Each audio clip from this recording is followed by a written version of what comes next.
நம் கழக தலைவர் மாண்புமிகு தமிழ்நாடு முதலமைச்சர் அவர்கள் எப்போதும் சொல்வது போல் கர்ஜனை மொழியாகவும் செல்லும் இடமெல்லாம் சமூக நீதியினை உறக்க பேசும் சிந்தனை மொழியாகவும் தமிழ்நாட்டு மக்கள் துணுக்குற்றால் ஓடிச் சென்று சொல்லாலும் செயலாலும் ஆற்றுப்படுத்தும் குளிர்தன்மை மொழியாகவும் தந்தை பெரியாரின் கொள்கைகளை மனதில் நிறுத்தி தன் ஒவ்வொரு சொல்லிலும் செயலிலும் சுயமரியாதை கொள்கையினை அச்சாணி போல் கொண்ட அவர் கௌரவிக்கப்பட்டார் கழகத்தின் உயரிய விருதான பெருமை மிகு தந்தை பெரியார் விருதின் வழி.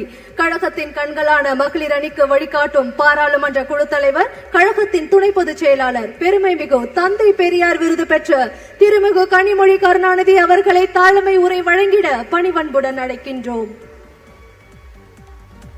வெல்லும் தமிழ் பெண்கள் என்ற இந்த மாநாட்டிற்கு என்ன காரணம் என்று நாம் சிந்தித்து பார்க்க வேண்டும்.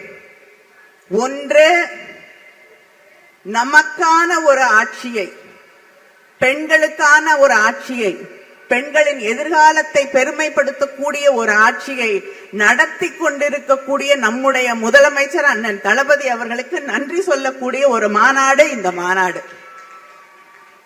அடுத்து, எங்களுடைய ஆட்சி, பெண்களுக்கான ஆட்சி, பெண்களின் ஆட்சி, பெண்களின் எதிர்காலத்திற்கான ஆட்சியை மறுபடியும் தரக்கூடிய நம்முடைய முதலமைச்சர் அவர்களுக்கு உங்கள் பின்னால் நாங்கள் நிற்கிறோம் என்று சொல்லக்கூடிய மாநாடு இந்த மாநாடு.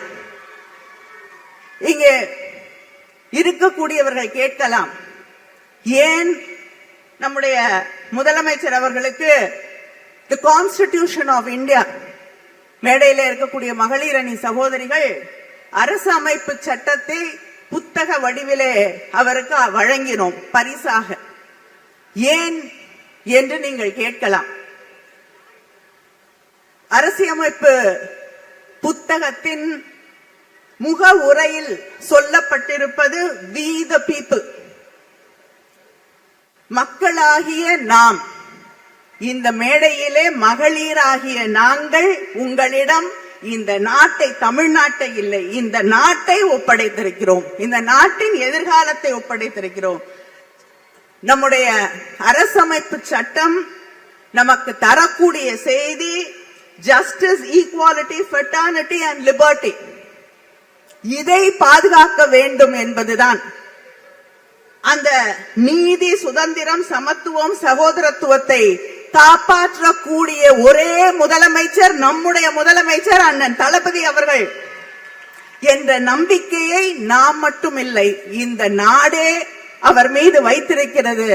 அதனால்தான் பத்திரமாக வைத்திருங்கள் அண்ணா என்று அந்த அரசமைப்பு சட்ட புத்தகத்தை உங்கள் கையிலே தந்திருக்கிறோம்.